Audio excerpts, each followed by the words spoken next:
vamos aprender aqui hoje que o casamento é muito mais que isso. Amém? Então, no nosso primeiro encontro, nós vamos falar sobre qual é o propósito do casamento. Alguns slides vão estar um pouco desconfigurados, mas a gente vai seguir mesmo assim, tá bom? Ele é só o nosso apoio. Bem, quando a gente pergunta qual é o propósito do casamento, algumas pessoas podem dizer: é pra gente ser feliz, é pra gente que está triste, que está sozinho, encontrar uma pessoa para ser feliz. Outros podem pensar que tem a ver com alegria, com contentamento, com satisfação. O casamento ele é bem sucedido quando não há tristeza, quando está todo mundo bem. Mas nós vamos entender que o casamento é uma ideia que veio do próprio Deus, não é uma ideia humana.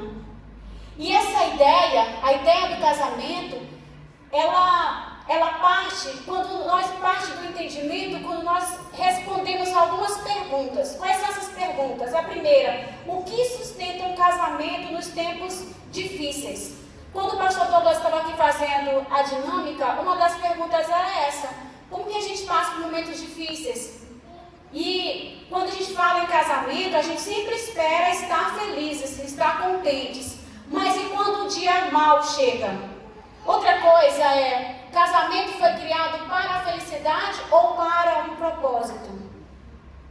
E aí eu começo a fazer essa pergunta e já vem na minha cabeça muitas pessoas que têm a ideia de que casamento é satisfação. Enquanto eu estou satisfeito, está tudo bem. Quando a satisfação acaba, está tudo mal.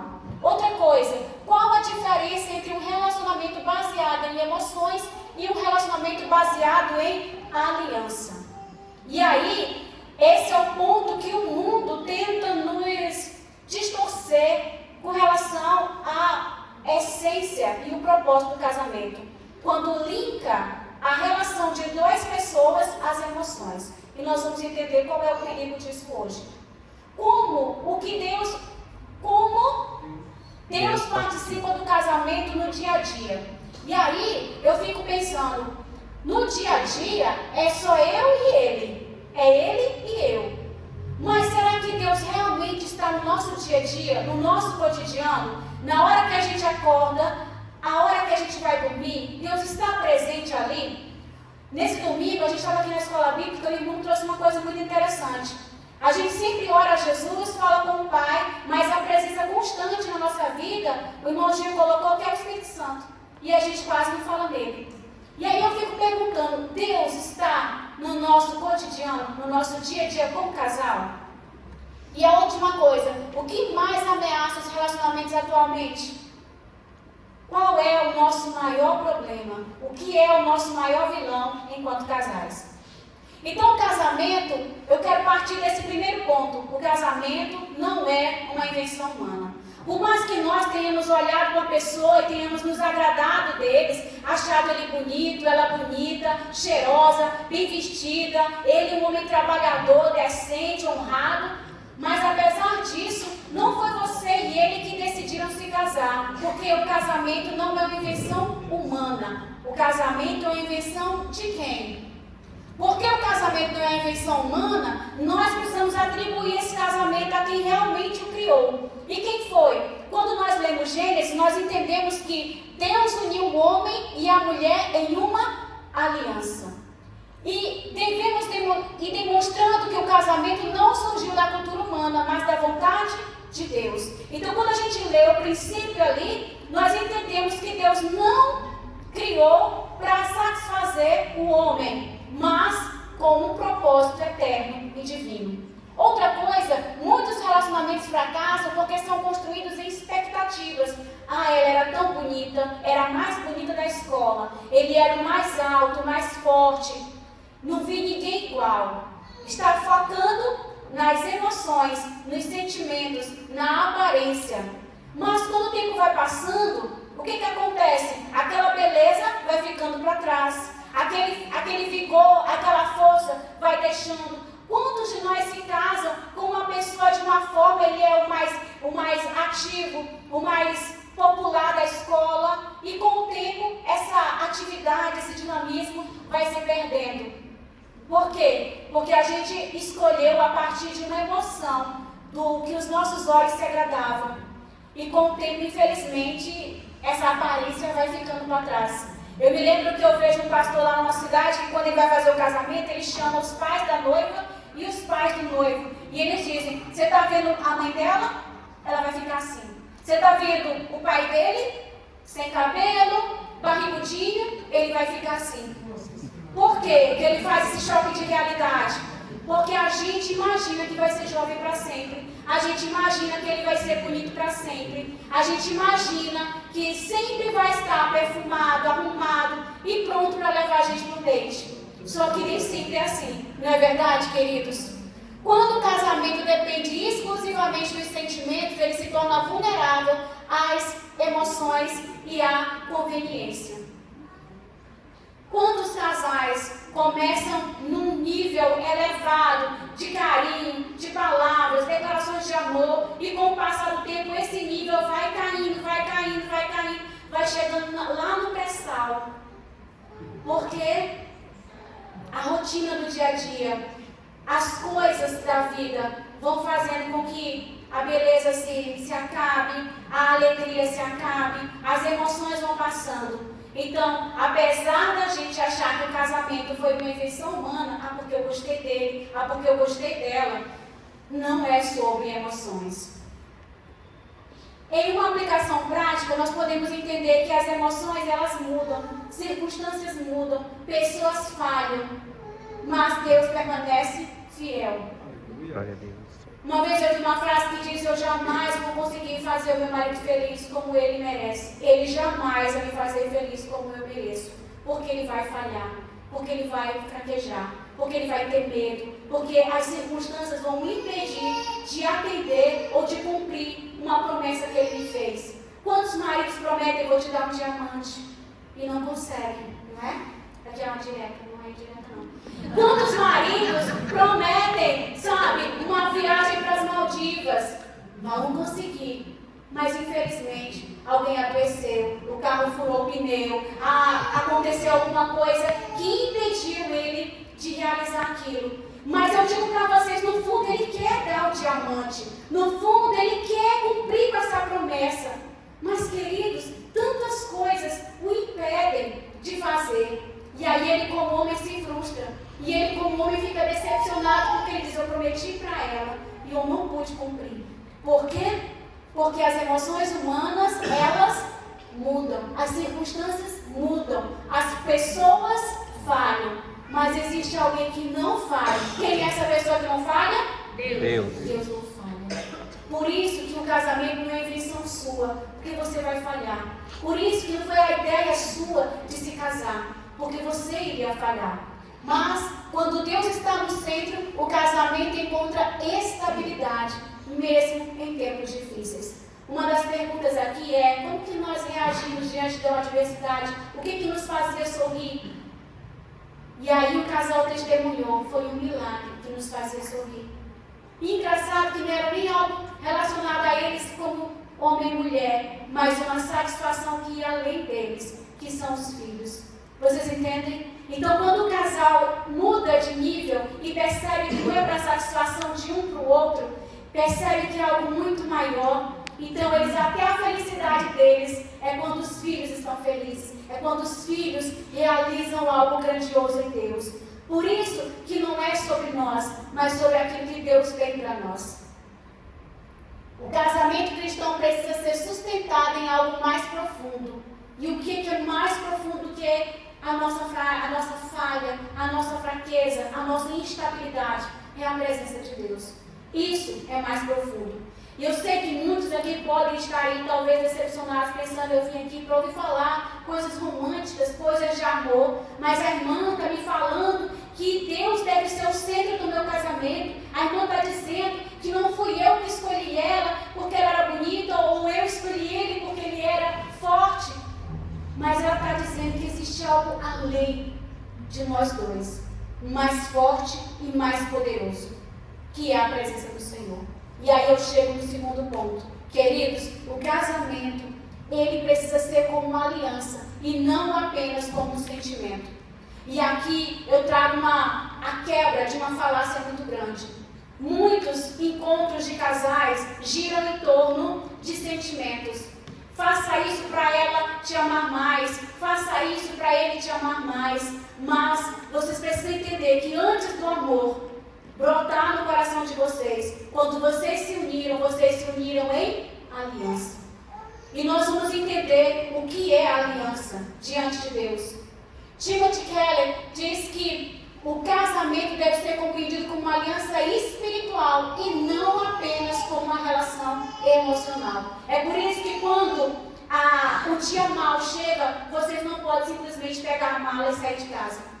Você não pode simplesmente dizer, eu não quero mais. Essa semana, enquanto nós estávamos estudando para estar aqui, eu e meu marido, nós nos lembramos de um momento. Assim, quando nós nos casamos, os primeiros anos são tão bons, né? É tudo tão romântico, é tudo tão maravilhoso, mas quando chega o primeiro bebê, aí o homem dá uma piada assim, ele fica, meu Deus, agora eu tenho que trabalhar mais, eu tenho que correr mais atrás, eu tenho que sair de manhã e chegar à noite. E eu me lembro que eu estava praticamente sozinha, porque ele trabalhava o dia inteiro, chegava à noite, quando era noite eu cuidava do bebê, porque ele estava cansado para dormir, e eu ficava sozinha em casa. E aí um dia eu falei para ele, poxa, por favor, preciso de ajuda. Sentei, tivemos aquela BM, né, aquele BO, né, conversamos, colocamos todas as coisas na mesa. E aí eu falei, por favor. E aí ele disse, eu vou sair dessa casa, eu vou embora. Falei, o quê? Irmãos, a mulher natural saiu e a mulher espiritual veio. Vocês entendem? Não foi a natural que veio, foi a espiritual que veio. Eu disse, sinto muito. Falei assim, eu sinto muito. Você se casou comigo. Nós tivemos um bebê juntos e esse bebê é nosso. Mas vamos aprender a trocar fralda juntos. Vamos aprender a compartilhar juntos. Ninguém teve um bebê antes. Nós estamos com um bebê agora. Nós estamos aprendendo a cuidar dele agora. Essa casa nós construímos juntos. Você simplesmente não vai sair dela agora. Entrou porque quis. Não é? Então você vai ficar. Então nós oramos e pedimos para o Senhor a direção. Como nós vamos cuidar desse bebê? Como nós vamos crescer juntos? Porque, queridos, o sentimento às vezes é da gente simplesmente bater a porta e ir embora. Não quero me estressar com isso não. Outro dia eu vi na rede social um homem famoso fez uma carta aberta dizendo: eu vou sair do casamento porque eu quero minha liberdade. Eu não durmo para cuidar do bebê de noite, eu estou cansado, eu trabalho muito e eu preciso também ter minha liberdade. E eu decidi que eu vou sair do casamento e muita gente aplaudindo porque teve coragem de falar isso em alta voz. E muitos têm vontade de sair, mas não falam em alta voz. Ficam lá, ignorando, sabe? Negligenciando o momento, negligenciando a companheira, negligenciando aquele processo. Porque criar filhos não é fácil. E cada fase é mais difícil do que a outra. Criar um bebê é difícil. Criar um pré-adolescente, um adolescente. Gente, nenhuma fase é fácil. Mas se os dois estiverem juntos, aprendendo juntos, a serem pais de bebê, pais de adolescente, pais de adultos, juntos, ninguém solta a mão de ninguém. Amém? Não pelas emoções, mas por quê? Quando o mundo diz assim, eu vou permanecer casado enquanto eu estou feliz, para nós crentes, nós vamos permanecer casados, sabe por quê? Porque eu fiz uma aliança diante de Deus. Não foi só vestir o vestido branco, não foi só colocar o terno, não foi só convidar os parentes para virem. Aquela aliança que você estava fazendo não era para a comunidade, não era para a sua família. Aquela aliança, ela era em Deus. Era uma aliança sem rompimento. Se você olhar a sua aliança, ela não tem fissura, ela é um círculo perfeito, ela não tem início e ela não tem fim. E aí, eu chego na diferença entre o que uma aliança faz. Gente, está desconfigurado, mas nós estamos aqui pela fé. Amém? Amém. Então, a aliança, ela deve envolver fidelidade, permanência, compromisso, responsabilidade e uma coisa muito séria: amor sacrificial. E quando eu falo de aliança, rapidamente vem na nossa mente o que Jesus fez por nós. Ele permaneceu, ele foi fiel e ele se sacrificou. Há dias, irmãos, que a gente tem custa permanecer, que a gente fica ali mesmo, dificilmente, mas a gente fica. Mas a gente precisa permanecer, porque a nossa aliança não foi com a pessoa que tinha 18, 20 anos. A nossa aliança foi com o Senhor, diante de Deus. Amém? Outra coisa, o casamento cristão não ignora os sentimentos, mas não depende dele exclusivamente. Então, assim, irmã, você está dizendo que o casamento não é baseado em sentimentos? Não, não é baseado. Ele é baseado em uma aliança. Porém, os sentimentos podem tentar afetar a nossa aliança. Eles podem tentar estremecer a comunhão do casal. Ah, porque estou na TPM, pode alterar. As emoções da mulher alteram e aí, consequentemente, o marido também se altera e os meninos se alteram e fica fazendo calor e é uma agonia. Então, tudo isso pode afetar, mas não pode abalar. Vocês entendem? Pode afetar, mas não abalar. E existe uma diferença entre o contrato. Cadê meu bem? Ah, meu bem, existe uma diferença entre o contrato e a aliança. O contrato, ele é como se fosse um acordo. Aqui que está no celular. Pode abrir o PDF do celular, pastor? O contrato, ele tem a ver com confiança. Você dá uma palavra e a pessoa pode cumprir ou descumprir na hora que ele quiser. Não tem nada que o vincule a isso. O contrato não pode ser quebrado. O contrato é uma coisa que você assina, mas que você pode quebrar. Agora, a aliança, ela é baseada em compromisso inquebrável. Podem perceber, a aliança ela é feita de material nobre, ouro branco, prata. Ela é feita de um material resistente para não quebrar com facilidade. Isso é a diferença entre um contrato e a aliança. Outra coisa que a aliança tem de característica é que ela é sustentada pela fidelidade. Vocês já perceberam que uma das marcas da fidelidade é a pessoa... Não, aqui eu estou. Está fixado. Deve fixar.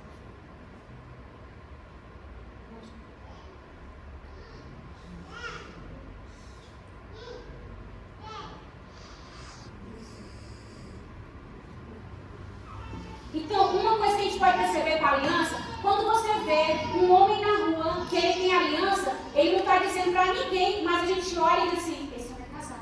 Ou a mulher está de aliança, ela é casada.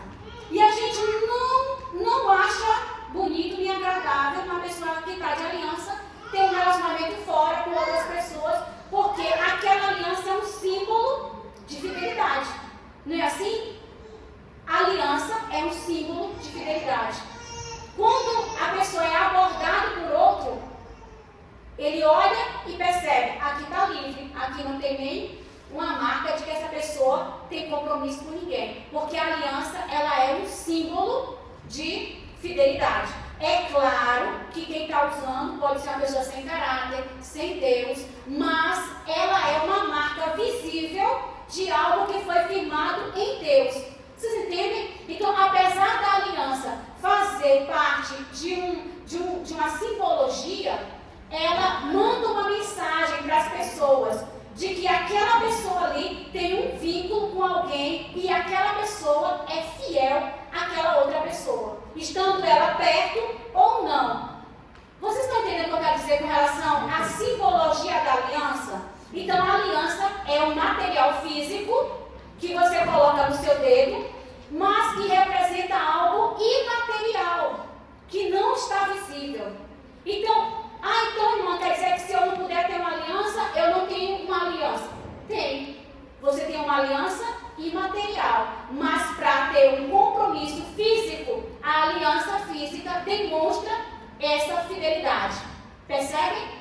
Só que com o tempo a sociedade vai desconstruindo isso, a ideia do vínculo no meio da aliança. E tem muitas pessoas que simplesmente não usam, porque não podem ou porque não querem. Outra coisa que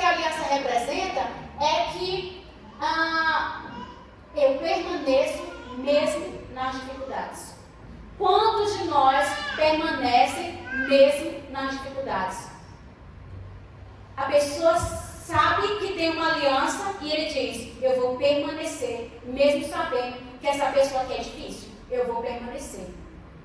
Porque o Senhor nos ensina que é comais, que é bebais, fazer tudo para a glória de Deus. Tem dias que a pessoa não merece você fazer uma lasanha, sabe, uma coisa mais elaborada, mas você vai fazer, porque você vai fazer não para ele, mas para a glória de Deus. Tem dias que a mulher não merece um café, né, na cama, caprichado, mas você vai fazer para a glória de Deus.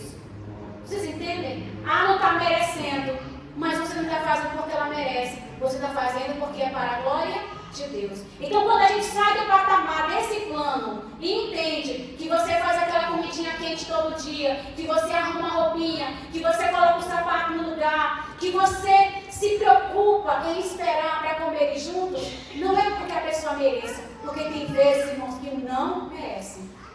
Eu mesma tenho dias que eu não mereço, mas ele vem com um copinho de água e eu louvo a Deus, porque eu sei que ele está fazendo para a glória de Deus e não por mim. Agora, quando você percebe a perspectiva do alcance da glória de Deus, olha a coisa linda. Ele faz para a glória, ela faz para a glória de Deus, mas aí o seu coração fica constrangido. Vocês percebem? O seu coração fica constrangido. Porque a aliança não é só com você. A aliança é com o Senhor. Quantas vezes o amor de Deus nos constrange? Quantas vezes o amor de Deus nos derruba, nos estremece? Você vê assim, meu Deus, como? Porque Ele não faz baseado na nossa fraqueza. Ele faz com base em quem Ele é. No nome dEle, na glória do nome dEle. O Senhor nunca vai ser escarnecido, porque Ele zela por quem Ele é. É por isso que o nosso alvo é Cristo. É por isso que nós temos que imitar a Cristo, e não nossa mãe, ou nosso pai, ou nosso marido, ou a esposa. Porque, irmãos, há algo tão puro e tão elevado, que quando a gente se depara diante dessa grandeza, tudo que nos resta é nos prostrarmos e adorarmos.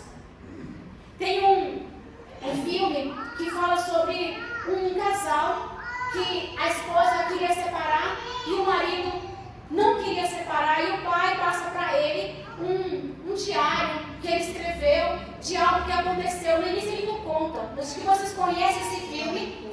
E aí ele vai fazendo cada dia atividades e tem um prazo para aquelas atividades acabarem. E vocês percebem que aquelas atividades têm a ver com serviço imerecido. Ele faz coisas para ela que ela não merece. Ele leva flores que ela não merece. Ela trata ele mal, mas ainda assim ele faz coisas que ela não merece. E ao final, ele percebe que o resultado é que ela seja constrangida pela forma como ele a ama. E eu sei que tem casais aqui que já fizeram coisas que o outro não merece, porque não quer perder o seu marido, porque não quer perder a sua esposa. Por que nós fazemos essas coisas, queridos? Porque nós temos uma aliança que não é terrena, mas ela é em Deus. Então a aliança, ela faz parte da visão bíblica para o casamento. Não é só uma joia que você coloca no seu dedo. Ela representa algo muito maior e mais elevado. Amém?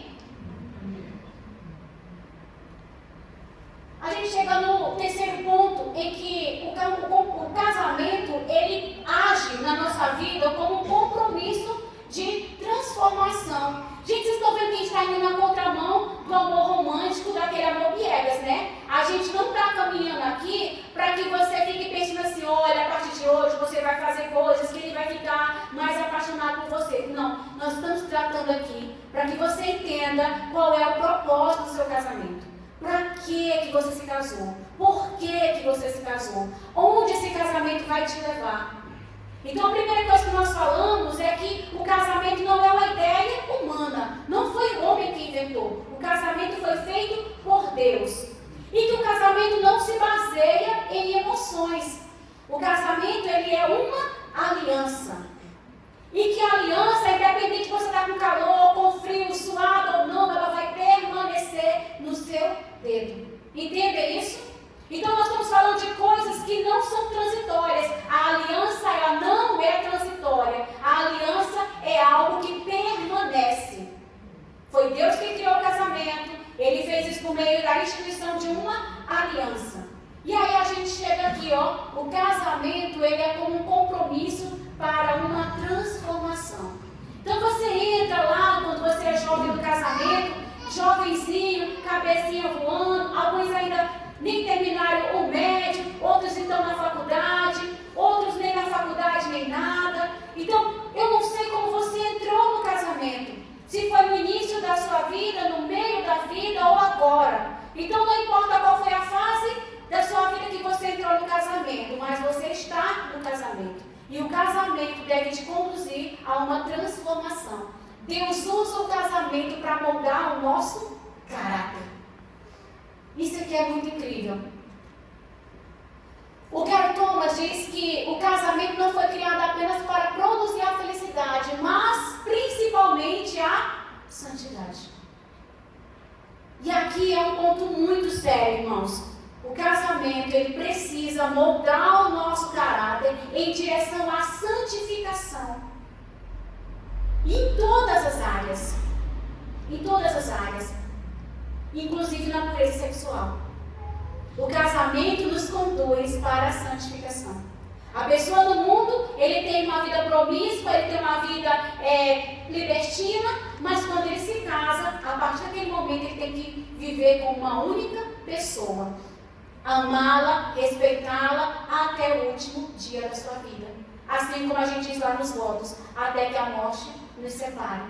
Então, o casamento, ele, além de nos conduzir à santificação, ele também significa que Deus utiliza essa convivência conjugal para transformar o coração do homem.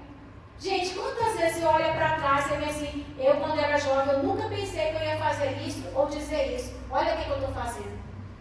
Daqui a pouco vocês estão iguais, vocês falam as mesmas palavras, vocês gostam das mesmas coisas. Apesar de serem diferentes, daqui a pouco vocês estão afinados. Na próxima aula nós vamos falar sobre isso, nós vamos falar sobre como a gente se comunica.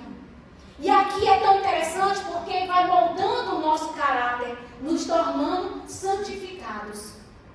A mulher vai ter que aprender a refrear a língua. O homem vai ter que aprender a amar e a honrar.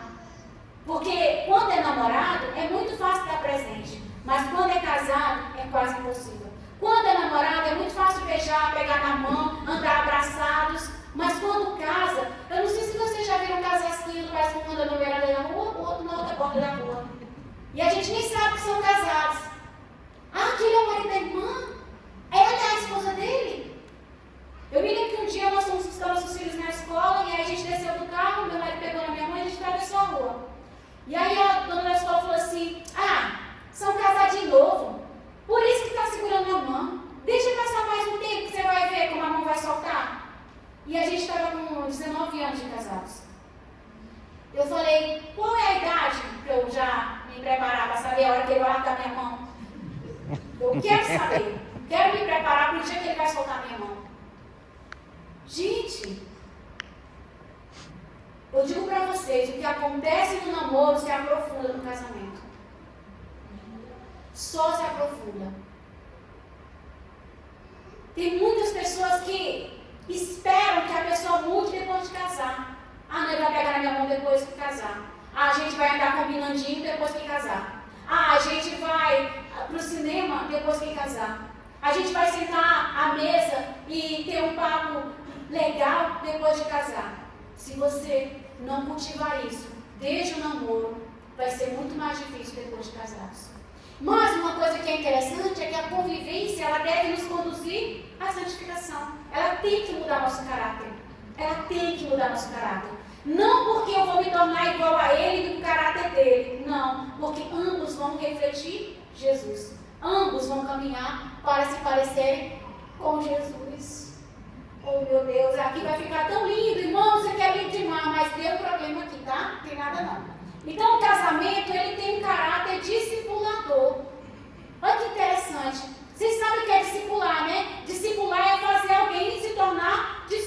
é ensinar alguém. Então a esposa ensina, olha, eu gosto que você me abrace, eu gosto que você ande comigo, eu quero que você me escute quando eu quiser contar minhas coisinhas, né? Eu quero que você só me escute. E aí o marido diz, eu quero que você aprenda a ficar calado um pouco, eu quero só ficar no silêncio. E aí você tem que dizer, hoje é meu dia de silêncio. Aí a gente fica guardando ali os assuntos. Amanhã é meu dia de falar. Amanhã vai ter assunto. Então assim, a mulher vai ser sempre essa mais faladeirinha e o marido vai ser sempre esse que gosta mais do silêncio. E a gente vai discipulando um ao outro. A gente vai ensinando um ao outro como é que a gente gosta. Porque, queridos, tem uma ditado popular muito simples. Quem sabe o que calado quer? Não é? Quem sabe? Ninguém sabe. Quando você percebe que o caminho está começando a separar, mesmo dentro de casa, você já presta atenção e diz, opa, volta, vamos realinhar aqui. Eu falando com meu marido outro dia, nós já tivemos várias DMs. Tem as crises, né? 3 anos, 7 anos, vocês já viram falar dessas crises? Essas crises são reais, acontecem, ninguém é perfeito, a gente teve várias. E cada vez que a gente chega e senta e conversa, irmãos, é choro e ranger de dente, sabe? É o vale da sombra da morte. E a gente chora, e a gente, meu Deus, me perdoa, eu te perdoo, tu me perdoa, me perdoa. Nunca mais. Aquilo é superado, é deixado e a gente caminha até a próxima crise, porque não vai ser a mesma. Porque aquilo que você superou, o pecado você tem que abandonar, deixar e nunca mais voltar. Tudo aquilo que a gente já resolveu, queridos, está resolvido. Nunca mais voltou como um fantasma, porque foi claramente acertado. E eu digo para vocês, é tão bom quando é superado. Para não ficar trazendo a memória. Lembra que tu fazia isso? Tu não é santo não, nem tu. Porque a gente não é santo mesmo. Mas a gente está no processo de santificação juntos.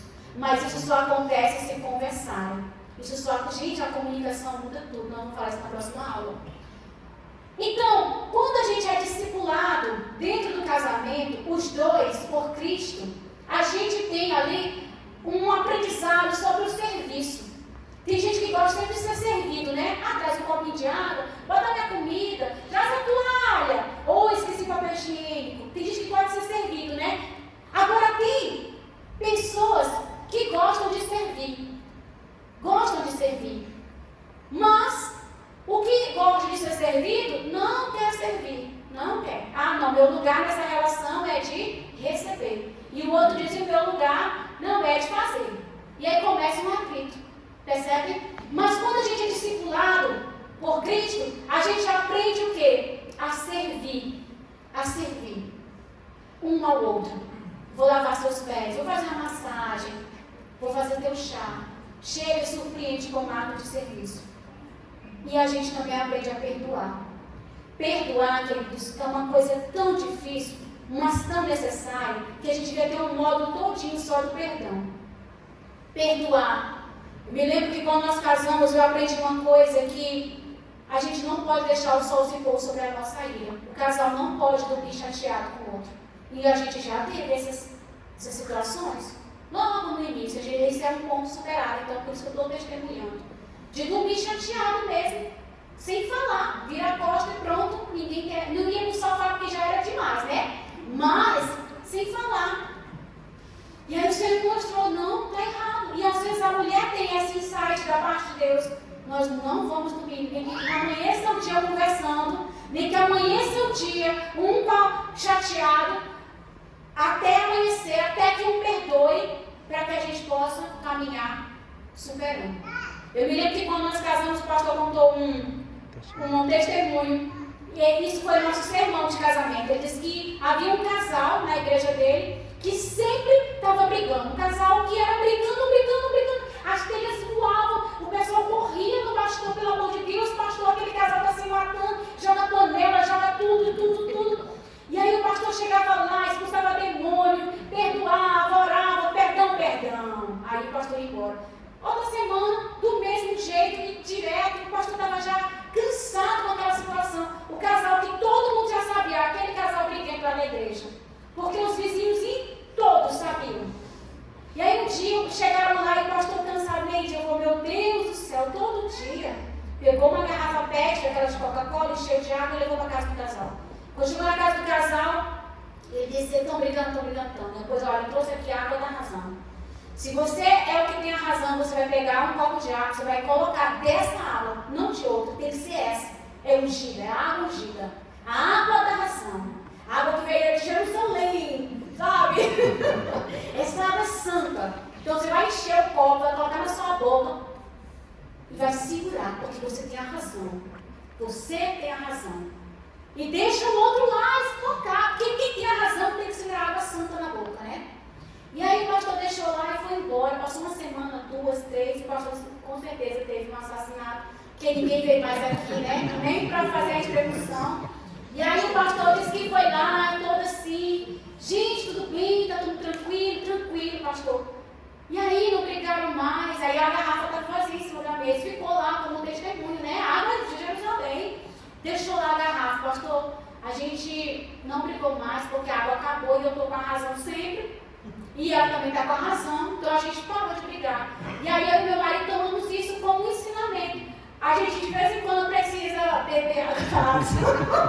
De vez em quando a gente tem que pegar água da razão. Né? Quem tem esse amor vai pegar água da razão. Por quê? Porque a gente está cheio de razão o tempo inteiro. E precisa perdoar, irmãos.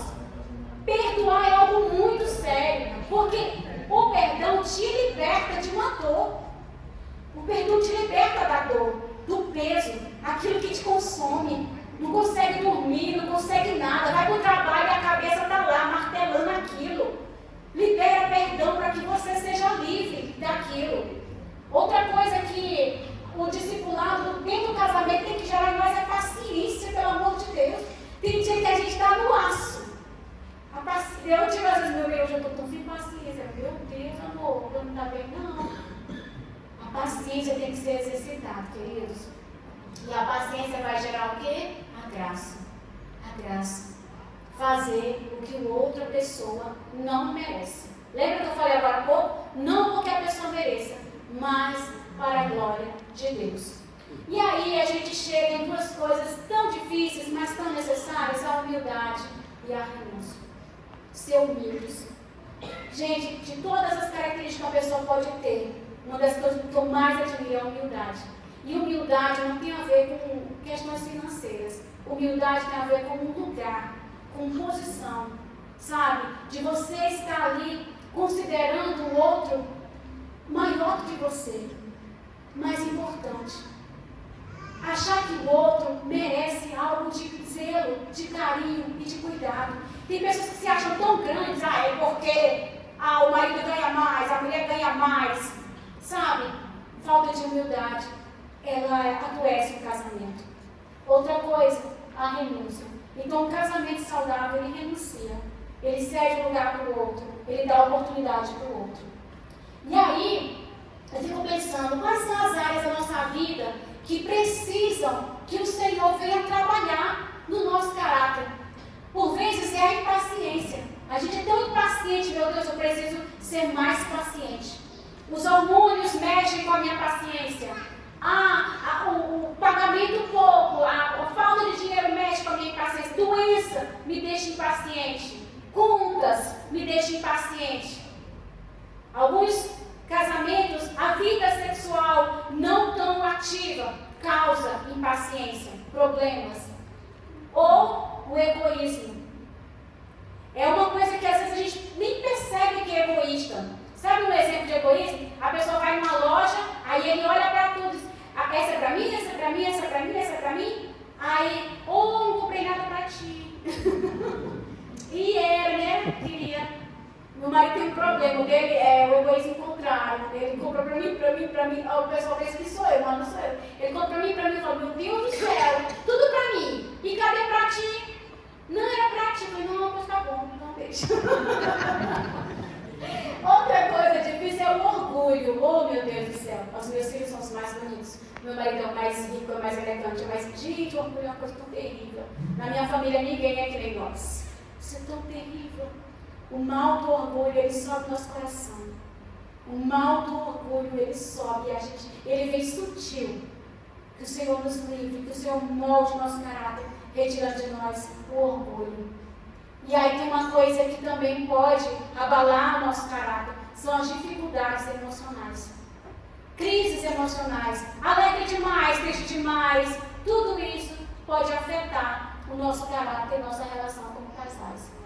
O casamento, ele tem que refletir Cristo e a igreja.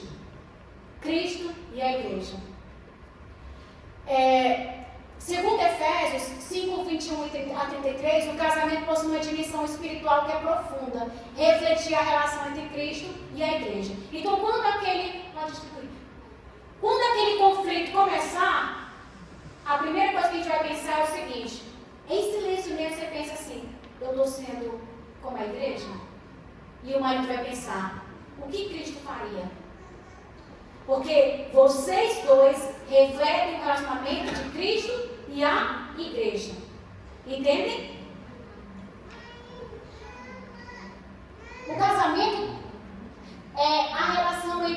representa essa relação entre Cristo e a igreja. O amor de Cristo torna-se o modelo para o relacionamento conjugal. O casamento cristão deve revelar cuidado, perseverança, entrega, fidelidade, serviço e graça. Percebe que eu estou repetindo as mesmas palavras? Perseverança, fidelidade, graça, cuidado, entrega, serviço. Quando nós chegamos aqui na Alexandrina, uma coisa que muito chamou nossa atenção é a igreja que ama servir. Aqui todo mundo ama servir, se envolver, contribuir, participar. Isso faz diferença. No casamento, esse deve ser o diferencial do casal. O casal precisa aprender a servir um ao outro. Eu não vou entrar muito no mérito das questões agora das relações mais íntimas, porque nós temos um módulo só para isso. Mas o serviço faz parte também da relação conjugal no serviço. E aí, ai meu Deus, apagou. Nós precisamos entender que o nosso casamento, ele, como representando o amor de Cristo com a igreja, ele também tem o papel de evangelizar. Olha que interessante. Quando nós entendemos essa dimensão, que nosso casamento ele não é baseado em sentimentos, em emoções, mas em uma aliança, e que ele precisa representar Cristo e a igreja, aí você começa a perceber que a missão maior é falar de Cristo através de vocês dois. Então, quando vocês andam por aí, quando vocês caminham, quando vocês chegam em um lugar como casal, vocês estão refletindo Cristo. Vocês são a igreja. Vocês estão evangelizando. O casamento de vocês está evangelizando. E aí, muitas vezes, a maior pregação acontece mesmo dentro do seu lar. Como? Os filhos vão ser influenciados. Porque quando os filhos dizem assim, eu quero ser como meu pai, eu quero me casar e quero ter uma família igual a minha mãe tem com meu pai. Vocês estão, mesmo sem falar, vocês estão ali refletindo o amor de Cristo com a igreja para os seus filhos. E já há filhos dizem, eu não quero casar.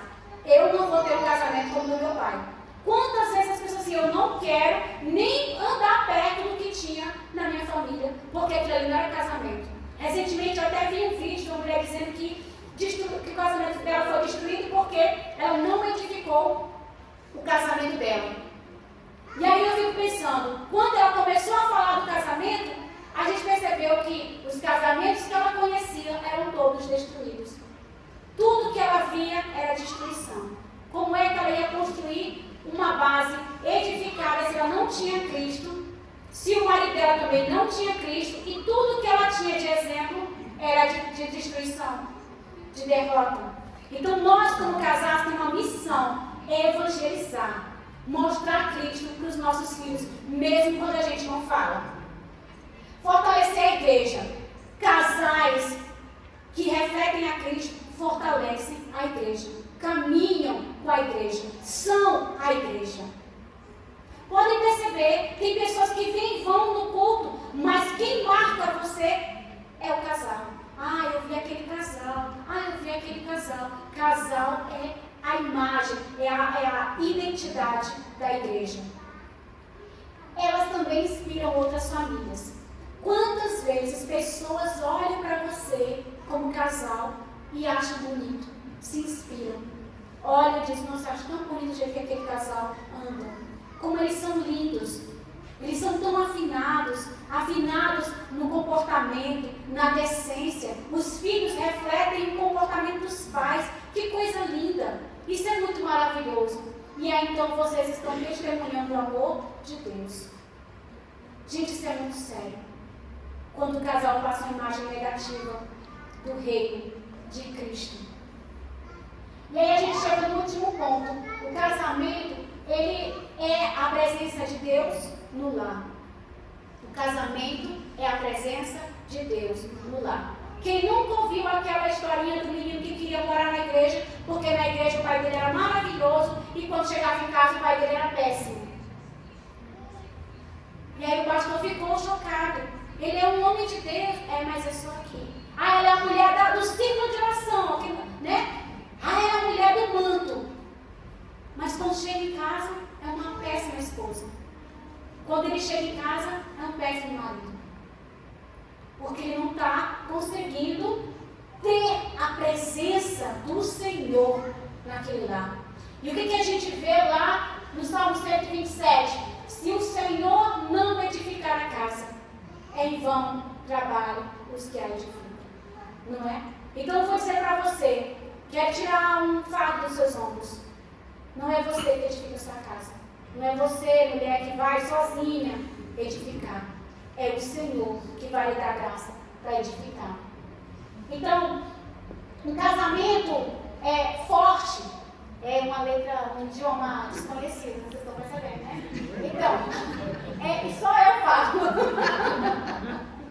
Nossa, eu acabei de descobrir que eu tenho outro idioma.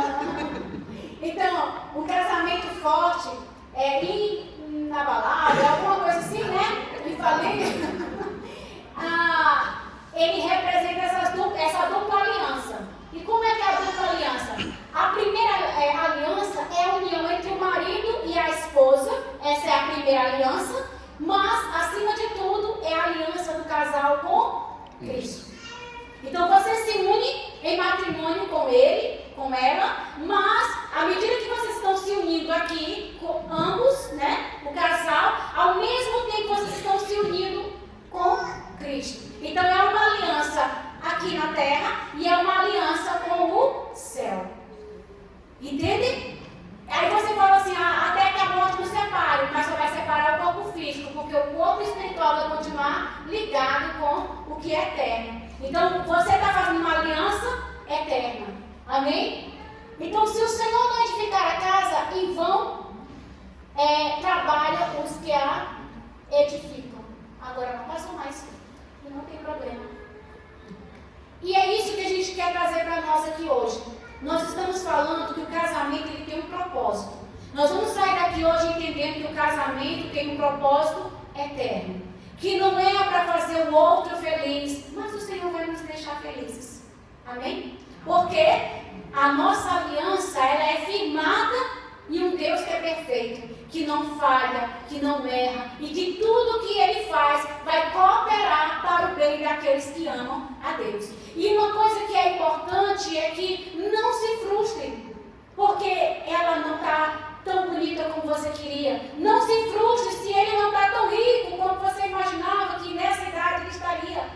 Não, sabe por quê? Porque o que o Senhor tem para vocês dois é muito maior do que o que você imagina. Os seus pensamentos são pequenos. É o que o olho não viu, é o que não subiu ao seu coração, é o que o Senhor tem para vocês. Mas vocês precisam entender que essa aliança, ela é maior, ela ultrapassa vocês.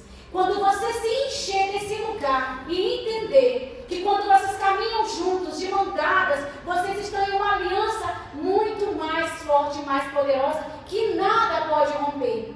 As circunstâncias não podem abalar aquilo que Deus fez em vocês. E eu digo para vocês, todos os casais que estão aqui nessa noite, o Senhor manda dizer para vocês, vocês são compromissados com vocês. Vocês se amam, porque quem não ama nem vem. Quem não ama nem se inscreve. Quem não ama passa lá na porta e não quer nem saber o que está acontecendo aqui. E eu digo para vocês, nessa noite, o Senhor quer fazer algo poderoso na sua casa, começando em vocês, em que vocês entendam a aliança. Eu quero convidar vocês para ficarem de pé. E logo após